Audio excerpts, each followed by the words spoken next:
BCGI 성경적 교회 성장 연구소의 명성훈 목사입니다. 오늘은 호주 브리스번 소망교회 임민철 목사님 모셨습니다. 목사님 안녕하세요. 네, 안녕하십니까. 네, 반갑습니다. 반갑습니다. 브리스번 하면은 뭐 저는 사실 안 가봤고요. 시드니는 여러 차례 가봤습니다만은 위치가 되게 어떻게 됩니까? 시드니에서 차로 한 11시간 정도 이렇게 북쪽으로 떨어져 있습니다. 북쪽으로요. 네. 그러면 차로 11시간이면 뭐 거의 한 1000km 네네, 떨어져 1000km. 있겠습니다. 거진 네. 1000km. 비행기로 한 1시간 반? 네, 1시간 반입니다. 네. 네. 네. 그러시군요. 호주는 어떻게 가셨습니까? 호주는 제가 원래는 강남중앙 침례교회에서 부목사로 사역했었는데 거기서 9년째 사역하고 10년째 될 때 네. 그 담임 목사님께서 멜본에 한 한인 목사님이 안식년을 못 받고 12년 동안 사역하셨어요. 그래서 그 목사님이 안식년을 좀 받길 원하셔서 제가 안식년을 받고 이제 그 목사님은 저 대신 이제 한국에 와서 안식년을 갖고 저는 멜본에 가서 안식년을 받고 이렇게 해서 안식년차 멜본에 와서 1년 사역했고요. 안식년 받으면서 그냥 설교 사역하고 또 청년들 사역하다가 또 하나님이 비전을 주셔서 이민사역에 대한 비전을 주셔서 시드니로 이제 옮겨가서 시드니에서 10년 사역하고 그리고 브리스번에서 지금 9년째 사역하고 있습니다. 그러시군요. 네. 그러니까 안식하러 가셨다가 그냥 더 일을 하시게 됐네요.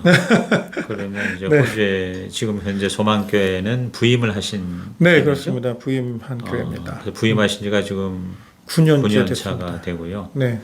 그러면은 부임하실 때 이 소망교회 상황은 어땠는가요? 그때 뭐 가정교회였습니까?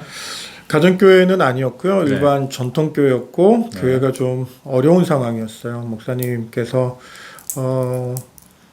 그 교인들과의 갈등들도 있고 그러면서 이메일을 한 통 써서 사임을 하시고 갑자기 교회가 비어 있는 상황이었고 이제 그 지역에서 이제 소망교회가 없어지겠다 이렇게 얘기를 하고 있었고요.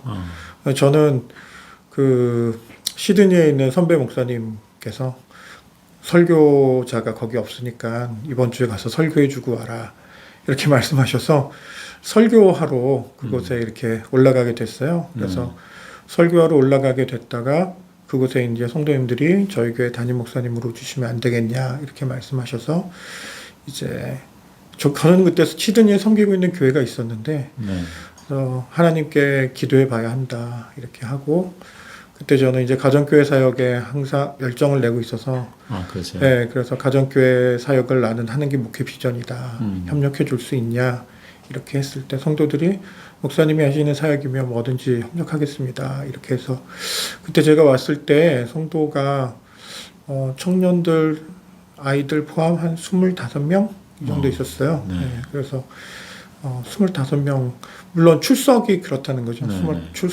출석이 아이들 포함 25명 정도 되는 그런 교회였는데 이제 사역을 위해서 기도하다가 아내와 같이 기도하고 이제 브리스번으로 옮겨갈 마음을 주셔서 이제 갑자기 옮겨지게 됐습니다. 최영기 목사님처럼 조건을 가정교회 해야 되겠다.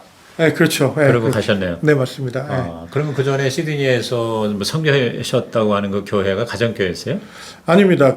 제가 섬기던 교회는 좀 독특한 교회였고요. 제가 멜번에서 안식년 받고 시드니에서 개척을 하려고 준비할 때 사실은 시드니에 위틀리 신학교가 있거든요. 거기가 저희 교단 침례교 신학교인데 거기 총장님이 제 멜번에서 안식년 받아서 사역하는 거였는데 그걸 좀 잘 보셨어요. 보시고 도와주시겠다고 이렇게 말씀을 하셔서 비행기를 타고 올라와서 멜번에서 시드니에 올라오셔서 저와 같이 교단도 찾아가시고 또 여러 목사님들 소개해 주셔서 사실은 교회를 사역지를 구하는데 한 달도 걸리지 않았어요. 멜번에서 시드니에 와서 사역을 구하게 됐고 바로 이제 호주인교회에서 목사님들이 연락이 와서 이런 제프 파운드 목사님께 연락을 받았다, 총장님께 연락을 받았다, 나와 같이 사역을 하자 이렇게 사역을 시작하게 된 거죠.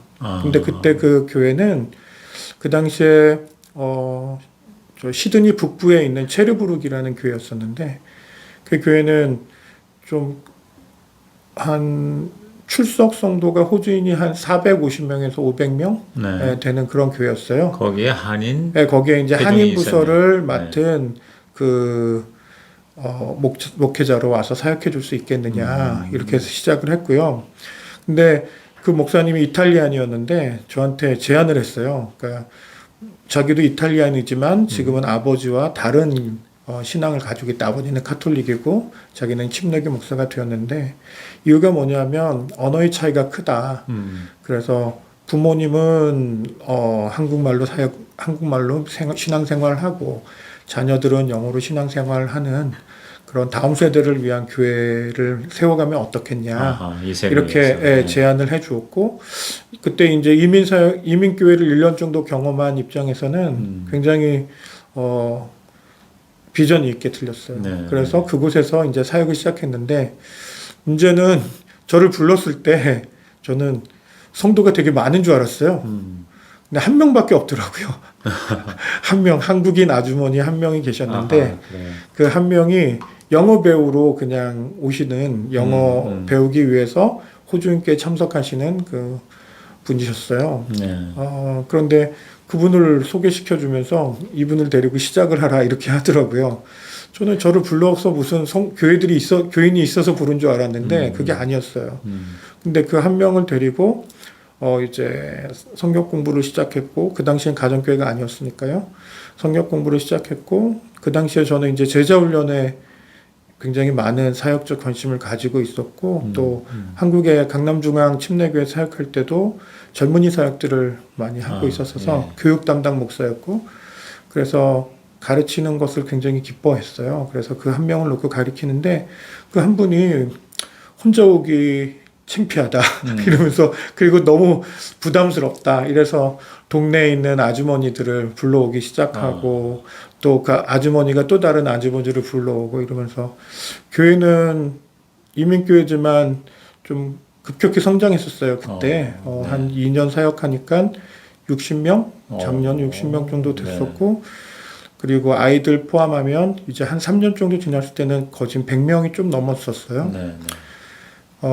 그런 상황에서 지금 이 브리스번에 목사님 나간 교회에 오시게 된 거예요? 아니요. 그런 상황이 있었는데 사실은 제가 가정교회 사역을 하게 된 계기가 있어요. 제자훈련을 하다가 제자훈련이 2년 반이잖아요. 2년 반 동안 열심히 가르쳐서 이제 사역자로 세우려고 했는데 안 세워지더라고요. 그리고 사람 수는 많아졌는데 뭔가 좀 모래성 같은 거예요. 그리고 또 한 가지는 제자훈련을 열심히 키웠는데 그 다음은 내가 뭐 해야 되냐. 이 사람들 데리고 내가 어디로 가야 되는 거냐. 이게 없는 거예요. 그러니까 말 그대로 제자를 키웠으면 이 제자가 어떤 삶을 살아야 되는데 다음 스텝이 없는 그러니까 목회적 방향을 잃어버린 듯한 느낌. 그래서 목사님들이 자꾸 이것도 하고 저것도 하고 이러는구나. 이렇게 생각을 했었는데 그때 이제 박창호 목사님께서 가정교회 사역을 이제 막 시작하실 때였고 또 목사님이 사역을 시작하신다니까 전 이제 동서니까 가정교회 사역에 대한 책을 소개받아서 이제 책을 읽고 그 당시에는 시드니에 뭐 가정교회 하는 교회가 없었거든요. 그래서 있다고 생각도 못했고요. 나중에 보니까 강시찬 목사님이 하고 계셨더라고요. 송영민 목사님도 그때 하고 계셨고, 근데 그때 네트워킹이 돼 있는 게 아니어서 그냥 책 보고 그럼 우리 다음 스텝으로 이걸 하자. 그리고 책 보고 한 3년 준비해가지고 제자 훈련으로 가르치고 가정교회 책처럼 목장을 꾸미고 뭐 목자를 세우고 뭐 이런 식으로 하려고 굉장히 노력을 했어요. 근데 가정교회 이제 우리 나름대로 출범하는 출범식 날 그 처음 이제 데려왔던 성도가 이제 당연히 목자로 세워져야 되겠죠. 세워지는 그날 그분이 이제 어떤 이유 때문에 교회 반기를 들고 교회가 다툼이 생겨나기 시작했고 그래서 성도들이 반을 데리고 나갔어요. 아이고야. 그러면서 이제 어떤 사역적인 탈진이 온 상태여서 나름대로 정말 최선을 다해 사역했었는데 이게 맞나 이런 생각이 들어서 지쳐 있었죠. 그럼 그 상황에서 지금 이 브리스번에서 아니요, 그렇게 해서 10년을 제가 그걸 생각했는데 나머지 이제 4년 동안은 네. 이제 고민하고 있다가 사실은 가정교회를 목회자 세미나를 갔다 와서 제가 변한 거예요. 네. 목회자 세미나가 그때 강주찬 목사님이 시드니에서 처음 목회자 세미나를 열었는데 제가 거기 출신이거든요. 새생명교회. 예. 그때 제가 이제 사역에 지쳐 있었는데 이제 사역을 그만해야 되나 할 정도로 이제 제가 막 탈진을 해버렸었어요. 그러니까 한 10년 된 상황에서? 아니요, 한 7년 됐었죠. 7년 된 상황에서. 7년 된 상황에서 이제 제가 탈진을 하고 있었는데 그때 그 가정교회도 이제 형식은 갖춰놨었어요. 형식은 갖춰놓았는데 제대로 책 보고 하니까 되지도 않고 네. 또 그 출범식 날 교회는 네. 교인들이 반이 나갔고 그렇게 어려움을 겪고 있는 상황에서 이제 이제 목회적 탈진이 되어 있는 상황이었는데 시드니 성서침례교회 김진수 목사님이 갑자기 연락이 오신 거예요. 지금 김진수 목사님이 가정교회 사역하기 전에 저를 굉장히 아껴주셨거든요. 네. 그래서 항상 시드니의 스트라스필드라는 그 한인타운에서 전도할 때 저를 데려가시려고 같이 전도하자 막 이렇게 권면해 주시기도 하시고 많이 아껴주시고 하시던 목사님이 연락이 온 거예요. 연락이 와서 혹시 그 이유철 목사님을 아냐 이렇게 물어보시더라고요. 그래서 잘한다고 학교에 선배님이시고 평소에 제가 형님이라고 부르시던 그런 목사님이다 이렇게 했더니 집회로 오셨다는 거예요. 성서침례교회. 그래서 같이 식사 한번 하자 이렇게 해서 그때 이유철 목사님을 이제 시드니에서 뵙고 이제 식사를 대접해 주는데 이유철 목사님이 저보고 가정교회를 하자고 그러시더라고요. 그래서 그때 제가 책 보고 가정교회 했는데 이미 다 망했습니다. 가정교회 못할 것 같습니다. 이렇게 얘기했는데 이유철 목사님이 그러시는 거예요. 책 보고 하면 당연히 안 된다고. 목회자 세미나를 갔다 와야 된다. 그러는 거예요. 그러면서 여기 성서침례교회 김진수 목사님 지역에 들어가 봐라.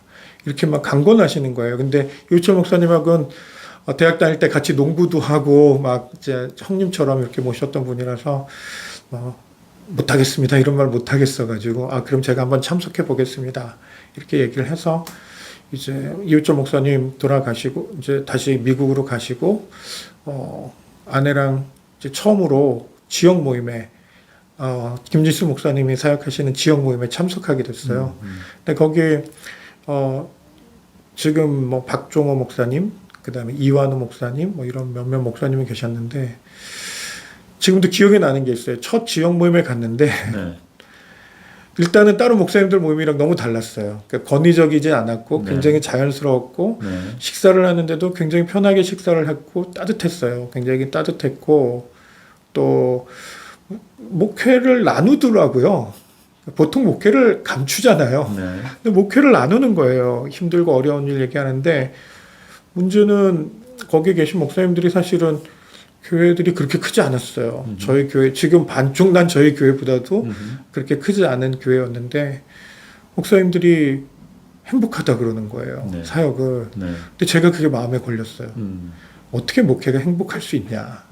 목회는 악을 고쳐 빈들에도 복음 들고 가는 그런 마음으로 사역을 해야지. 목회가 이게 좀 거짓말처럼 들리더라고요. 그래서 제가 듣다가 참지 못하고 당돌한 면이 있거든요. 그래서 목회가 어떻게 행복할 수 있냐. 그랬더니 그러면 대답을 이렇게 해주셔야 되잖아요. 이렇게 하기 때문에 목회가 이것 때문에 행복합니다. 이렇게 답을 해주셔야 되는데 김진수 목사님도 그렇고 이완우 목사님도 그렇고 박종호 목사님도 그렇고 대답이 똑같은 거예요. 목회자 세미나를 갔다 와라. 아니 목회가 왜 행복하냐고 물었는데 대답은 목회자 세미나를 갔다 오라는 거예요. 그래서 지금 그건 답이 아니지 않냐 그랬는데 그분들이 그러더라고요. 다녀오고 나면 우리가 무슨 말을 하는지 알 거다. 이렇게 얘기를 하시더라고요. 그러면서 이제 그때 2012년도에 새생명교회 강수창 목사님 교회에서 처음으로 이제 대양주 목회자 세미나를 열었어요. 거기에 이제 신청을 하라는 거예요. 그래서 신청을 하고 저희 아내와 같이 그 목회자 세미나를 가는데 가는 차 안에서 아내랑 다퉜어요. 아내는 가정교회 또 하려고 하냐. 나는 이제 못한다. 이거 데리고 가서 나를 이제 설득해서 뭘 하려고 하는 거냐. 뭐 이렇게 얘기를 하는데 사실은 저도 반신반의했거든요. 일단 목사님들이 추천해 주니까 우리 한번 가보자. 그렇게 해서 목회자 세미나에 참석하게 되었고 강주찬 목사님 교회 성도 숫자가 그때 저희 교회 성도 숫자랑 좀 비슷했었던 것 같아요. 그런데 제가 너무 충격받은 건 성도들이 다른 거예요. 그러니까 이게 일단 밝고 뭐 그런 건 당연하고요. 헌신도가 다른 거예요. 거기서 이제 제자된 그리스도인이란 이런 건가 보다. 네. 그러니까 제자 훈련을 통해서 만들어지지 않았던 어떤 제자도를 살아가는 네. 그리스도인의 모습이 그 교회 안에서 보여지는 거예요. 교회는 크지도 않고 제가 경험했던 새생명교회는 그 당시에 교회 건물을 빌려서 하지 않고요. 무슨 쇼핑센터 계단 밑에 모여가지고 주일에 예배를 드리는 정말 말도 안 되는 상황인데 성도들은 너무 열심히 섬기고 헌신도는 너무너무 대단하고 목자님들이 간증을 하는데 제가 엄청 울었어요. 네. 왜냐하면 저런 간증을 할 수 있는 성도들이 있구나. 네. 그런 것들이 저에게 너무너무 감사했고요. 또 결정적으로 제가 마음을 이제 가정교회 사역을 해야 되겠다라고 마음 먹은 게 몇 가지가 있는데 그 중에 한 가지는 제가 머물렀던 목자님 가정이 굉장히 어렵게 사는 과정이었어요. 그러니까 아파트먼트를 빌려서 사는데 아기는 태어났는데 방이 2개인데 쉐어라고 그러니까 방값이 비싸니까 네.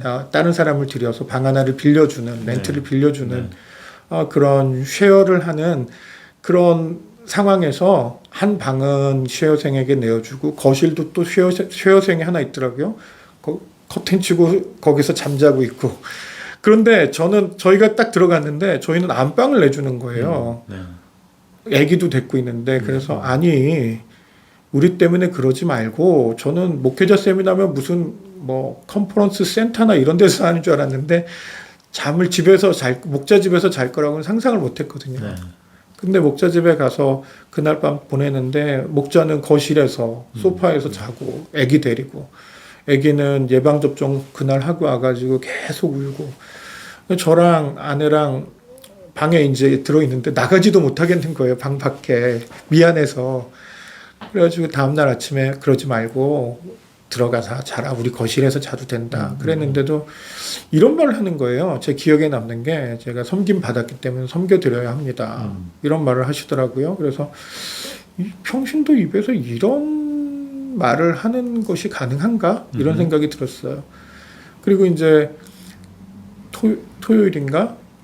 목장 탐방하는 시간이 있었는데 그때 음식을 엄청나게 준비를 하더라고요. 그 당시에 뭐 하여튼 많은 걸 준비했어요. 그래서 우리 왔다고 이렇게 준비하지 마라 이렇게 얘기를 했더니 목사님 왔다고 하는 게 아니고요. 평소 이만큼 준비해요 그러더라고요.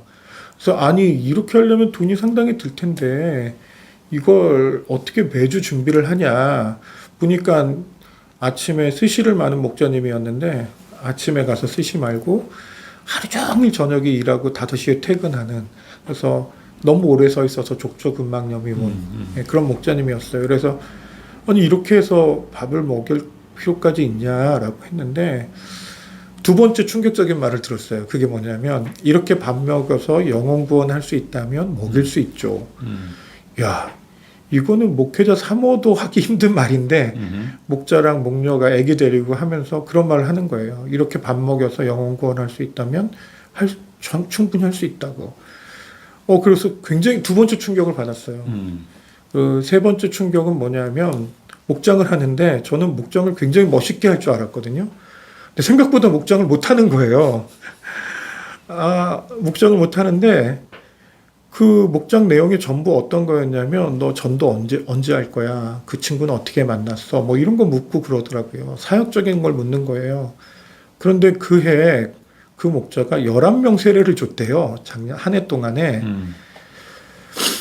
근데 그때 하나님이 저에게 말씀해 주시는 거예요. 그 그 한 해 동안 저는 그 침례 한 명 줬거든요. 침례 한 명 줬는데 그 목자는 11명 세례를 줬다니까 하나님이 기회를 놓치지 않고 저에게 말씀해 주시는 거예요. 지금도 잘 안 잊어지는데 누가 목회자라냐? 이렇게 물으신 거예요. 누가 목회자라냐? 네. 그래서 하나님이 저에게 그 말을 하는데 제가 너무 충격을 받았어요. 그러시는데 하나님, 저는 목회를 멋있게 할 수는 있겠지만 평신도가 목회를 더 잘하는 것 같습니다. 이제 그때 그걸 깨닫게 된 거예요. 네. 그러고 나서 이제 목회자 세미나를 쭉 듣는 동안에 제가 책 보고 책에서는 볼 수 없었던 또 다른 하나, 그게 뭐였냐면 예수영전 모임이었어요. 책에는 나오지 않았었거든요, 그 당시에. 그렇죠. 예, 예수영전 모임이 있는데 한 달에 한 번씩 목회자가 복음을 전한다는 게 너무너무 감사하더라고요. 사실은 저는 이제 아내를 데리고 전도하기 위해서 시드니 이스트우드에 이제 둘이 전도지 들고 하기도 하고, 근데 너무 전도가 안 되고, 그래서 이러고 못하겠다 해가지고, 카슬힐이라는 그곳에 코리안 그로서리가 있었는데, 그 그로서리가 저희 교회 간간히 나오시는, 성도라고 부를 수 있는 사람이죠. 진짜 간간히 나오는, 자녀는 잘 나오는데, 그래서 그 집에 가가지고, 우리 전도가 아니라 요 가게 앞에 밑에 계단에서 찬양 좀 불러도 되냐 해가지고, 전도가 너무 안 되니까 저희 아내랑 저랑 이제 기타 치면서 둘이서 이제 토요일마다 가가지고 찬양 부르면서 예수 믿으세요 뭐 이런 찬양 부르고 노방전도죠. 네. 찬양하면서 했는데, 그렇게 하니까 또 한 명이 오더라고요. 네. 한 가정이 오더라고요. 네. 그렇게 전도하던 차에 목말라 있었는데 예수영전 모임을 하면 매달 복음을 전한다는 거예요. 그게 너무너무 너무너무 감사한 거예요. 전도 폭발 훈련을 받았는데, 사실 전도 폭발 훈련을 통해서 나가서 한 영혼을 컨택해서 복음 전하기 목사로서는 참 쉽지 않았거든요. 그런데 교회 안에서 이렇게 사역을 할 수 있다는 게 너무너무 행복해서, 하나님, 제가 그러면 이런 것이라면 다시 사역을 시작하겠습니다. 이렇게 해서 그 목회자 세미나를 통해서 재헌신을 하게 네. 됐고, 그때서부터 이제 그게 2012년도였거든요. 네. 가정교회를 사역을 하겠다고 이렇게 하면서, 그러니까 시드니에서 이제 목회한 교회에서. 네, 시드니에서 목회한 네, 교회에서 이제 그렇게 가정교회 사역을 하겠다고 결심을 하고, 이제 그 전까지 책 보고 할 때는 호주인교회 말을 하지 않았는데, 지금 제가 알아서 그냥 했던 거였는데, 호주인교회 담임 목회자한테 찾아가서 나는 이제 이러이러한 사역을 하겠다, 하우스 처치를 하겠다, 이렇게 얘기를 했고, 영어로 된 그 책, 하우스 처치라는 최영기 목사님 쓰셨던 그 책을 이제 사가지고 담임 목사에게 주면서 이걸 하겠다라고 했는데, 호주인교회 담임 목사가 반대를 하더라고요. 왜냐하면 내가 너한테 샐러리를 주고 지금까지 이제 그 당시에 8년이죠. 8년 가까이 사역을 해왔는데, 지금도 잘해왔는데 왜 그걸 바꾸려고 하냐. 그리고 우리 그 당시에 호주인교회는 라이프 그룹이라는 셀처치 교회였거든요. 셀처치하고 하우스처치하고 도대체 뭐가 다르냐. 네.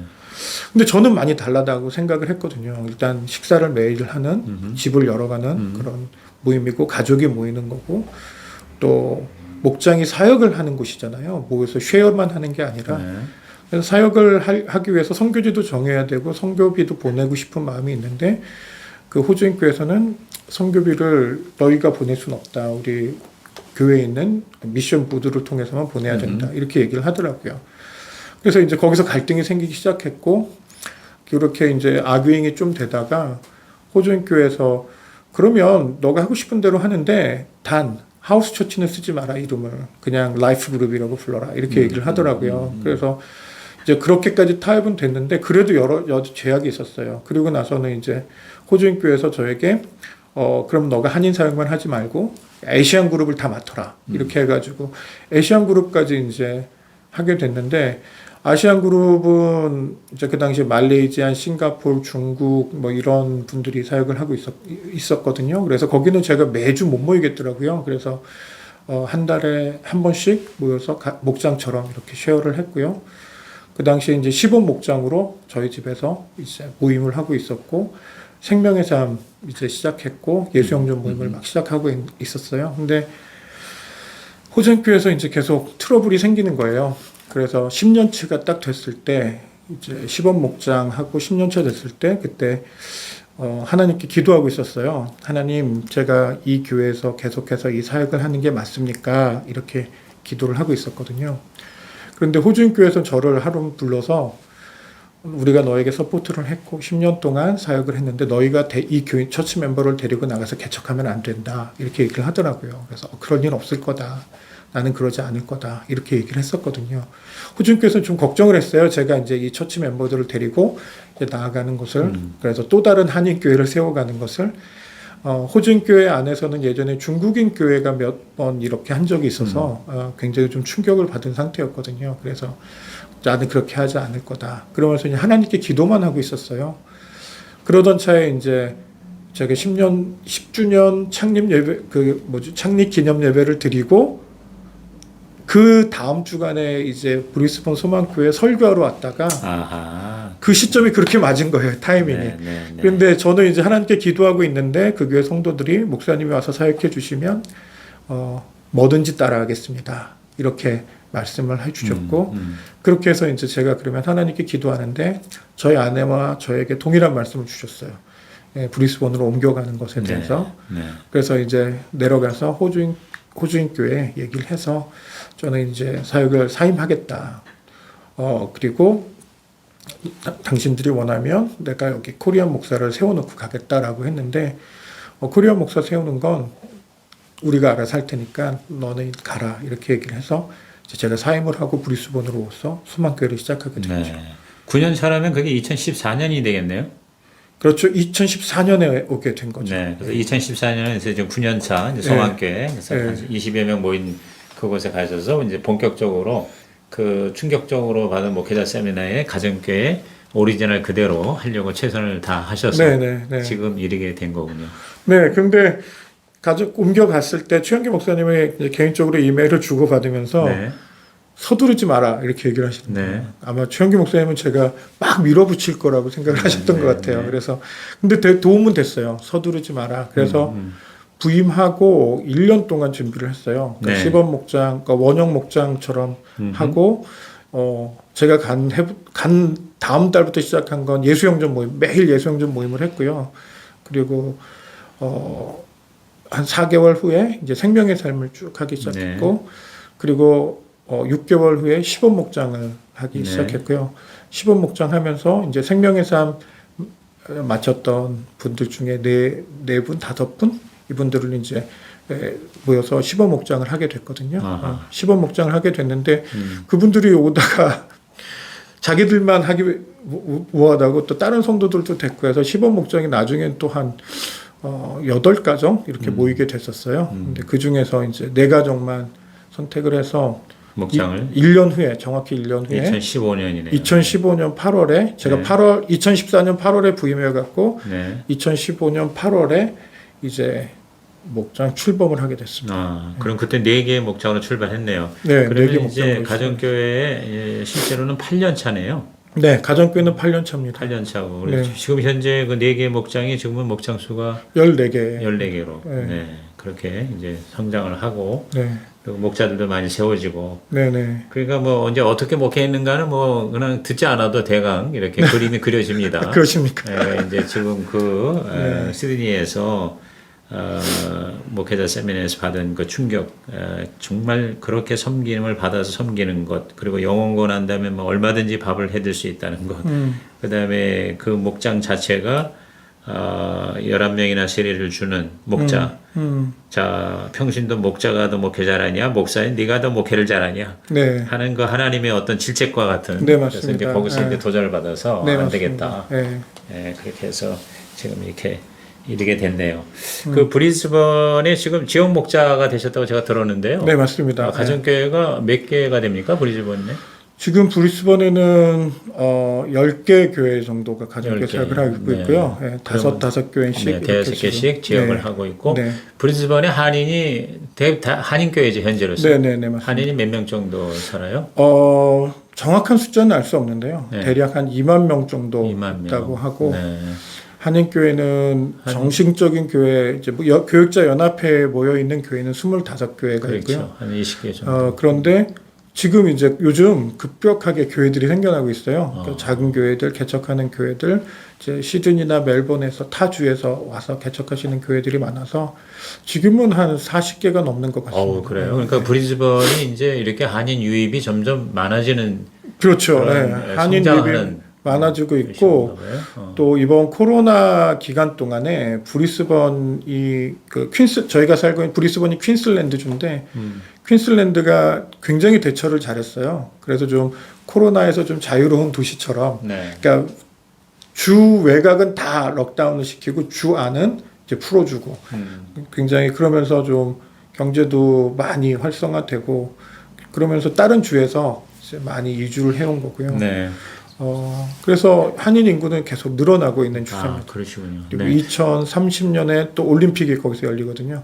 아, 그러니까 이제 더 점점 더 예, 활성화가 되겠네요. 네, 맞습니다. 시드니는 좀 이렇게 내려가는 추세인가요? 한인들이? 그렇지도 않아요?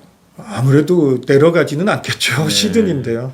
그렇군요. 네. 그러니까 지금 이 브리즈번에 교회가 뭐 좀 이렇게 제대로 된 교회라고 하면 한 20여 개, 그다음에 네. 막 이제 새로 시작한 교회까지 하면 한 3, 40개 되는데 네, 네. 그 중에 이제 10개 정도가 가정교회가 된다는 건 그 프로테이지가 대단한 겁니다. 거의, 네, 거의 뭐 그렇습니다. 3, 40% 이상 된다는 거잖아요. 일단 그 서상기 목사님, 베델교회 서상기 목사님이 참 열심히 사역하셨어요. 열심히 사역하시고 가정교회 사역에 대한 이미지를 굉장히 좋게 만들어 주셨고요. 브리즈번에 또 다른 교회 목사님 말씀하시는 거죠? 네, 지금 이제 베델 장로교회라고 지역 목자 하시던 그러니까 두 지역 목자면은 그 교회 하나, 그다음에 목사님 교회 하나? 아닙니다. 그 서상기 목사님이 이번에 은퇴를 하셨어요. 은퇴를 하시면서 쌍둥이 분가를 시켜주신 거예요. 그러셨구나. 그래서 한 교회는 브리스번 안디옥 교회라고 민만기 목사님이 지역 목자를 5교회를 데리고 그러면은 지역 목자가 셋이네요. 서상기 목사님은 은퇴를 하셨으니까. 은퇴를 하셨으니까. 네, 그리고 이제 또 다른 곳에 이제 제가 이렇게 맡게 되었죠. 은퇴하시면서 두 개의 지역으로 나눠주신 거죠. 목사님의 한 지역, 그다음에 또 다른 민만기 목사님께 한 지역 이렇게 맡겨주신 거죠. 예. 아니 그러니까 우리 한국의 이 비율로 볼 때는요, 그 대단한 겁니다. 그렇습니까? 그러면 우리 10%가 안 되거든요. 네. 가정교회가 네, 10%가 뭡니까? 제가 볼 때는 한 3, 4%도 잘 안 되는데 그런데 그렇게 가정교회가 그래서 아마 대양주 쪽이 굉장히 빠른 속도로 가정교회가 일어나는 걸로 그렇게 얘기가 되고 있는 것 같습니다. 네네. 그러면 이제 시간이 그 앞에 있는 얘기 듣다 보니까 시간이 많이 갔는데 목사님이 지금 8년 동안 이 호주 브리즈번 소망교회를 아주 든든한 가정교회를 이렇게 세워 나가실 때 가장 역점을 둔 게 뭡니까? 목사님의 그 일종의 목회 철학 내지는 목회 병법이 병법이라까지는 없는데 아니 그래도 이제 굉장히 성공적으로 이렇게 진행이 잘 되시니 가장 목사님이 내가 어떤 면에서 역점을 두었더니 그래도 이러한 이제 열매가 있었다 이렇게 얘기할 수 있다면요 한 3가지 정도를 말씀하신다면. 네, 일단은 제 가정교회 사역을 시작하게 된 계기부터 말씀을 드리자면 제가 제자 훈련을 했었다고 그랬잖아요. 제자 훈련을 하고 났는데 그 다음 스텝이 없었어요. 네. 그런데 가정교회 사역을 하면서 가장 좋은 건 목회자가 어디로 가야 되는지를 아는 것 같아요. 네. 목회 방향. 네, 목회 방향성이 너무 분명하고 내가 다음으로 무엇을 해야 되는지를 명확히 알게 되는 것 같아요. 네. 그래서 이게 너무너무 행복한 거예요. 사실은 제가 전통교회를 했을 때는 매번 고민했었거든요. 다음에 이 성도를 어디로 끌고 가야 되는 거냐. 그런데 가정교회는 그런 고민할 필요가 없는 거예요. 그러니까 뭐 일반 교회 같은 경우에는 뭐 그렇지 않은 데도 있지만 대개 새해가 시작될 때부터 고민하는 거예요. 맞아요. 맞습니다. 내년에는 뭘 표로 해야 되고 목표로 해야 되나. 맞습니다. 그런 고민이 없이 그러니까 우리가 어디에 힘을 쏟아야 되는지가 너무 명확한 거고 그 한 번은 박창원 목사님이 페이스북에 어떤 글을 하나 올리셨는데 제가 그게 너무 감동을 받아가지고 그걸 이제 제 사역의 모토로 삼고 있는데 어떤 거였냐면 두 배가 폭풍을 만나서 바다에 떠 있는 거예요. 근데 둘 다 살려고 몸부림을 친대요. 그런데 한 배는 이름이 표류하는 배고 한 배는 이름이 항해하는 배라는 거예요. 둘 다 살려고 몸부림치는데 네. 근데 뭐가 표류하는 배고 뭐가 항해하는 배냐? 표류는 말 그대로 생존만 하려고 하는 거다. 서바이벌 하는 거다. 네. 그런데 항해는 똑같이 뭐 살려고 노력하는 것 같지만 어디를 향해서 가고 있는 거다라는 거였어요. 제가 그게 너무 감동이 돼서 그 다음부터는 이제 나는 뭐 어떤 일이 있어도 어딘가를 향해 가야 되겠다. 그게 이제 영혼 구원하여 예수 제자 삼는 교회. 이걸 위해서 내가 가야 되겠다. 그런 목회적인 방향성이 잡힌 게 가장 중요했던 것 같아요. 네. 그러니까 하던 교회 본질에 네. 일로 매진한 거. 네. 네. 그랬더니 성도들이 이런 네. 말을 하더라고요. 목사님이 오신 뒤로 저희 교회가 달라진 게 있다면 저희를 끌고 어디로 가실 것 같다라는 거예요. 그러니까 리더십이 다른 게 아니라 네. 목회자가 어떤 방향성을 잡아서 어디로 가고 있으니까 성도들이 알고 있는 거예요. 그렇죠. 매년 목회자가 뭘 바꾸는 게 아니라 네. 우리가 해야 되는 게 무엇인 줄 알고 그러다 보니까 대표 기도도 바뀌기 시작하고 기도 모임의 기도 내용들도 그렇죠. 바뀌기 시작하고 네. 네. 어떤 성도들이 새로운 가족이 왔을 때 우리 교회는 이런 교회입니다라고 당당하게 소개해 줄 수 있어서 네. 교회가 건강해질 수 있었던 것 네. 같아요. 네. 그래서 그게 굉장히 저에게는 중요했고요. 네. 그래서 뭐 슬로건을 막 외치지는 않았지만 제가 이제 어떤 사역적인 걸 항상 글로 끌고 가니까 성도들은 우리 목사님이 어떤 걸 하시는지를 항상 기대감을 가지고 이렇게 따라와 주시고 그랬던 것 같습니다. 네네. 그러니까 목회 본질과 방향과 목적이 흔들리지 네. 않는 거, 네. 그건 뭐 너무 정말 가정교회의 최고의 제가 볼 땐 가치라고 맞습니다. 보는데, 맞습니다. 방법론적인 면에서 특별히 이제 지금 14개 목장을 섬기시는데 그 목자를 세우는 데 있어서 목사님께서 가장 이렇게 중점을 둔 게 뭡니까?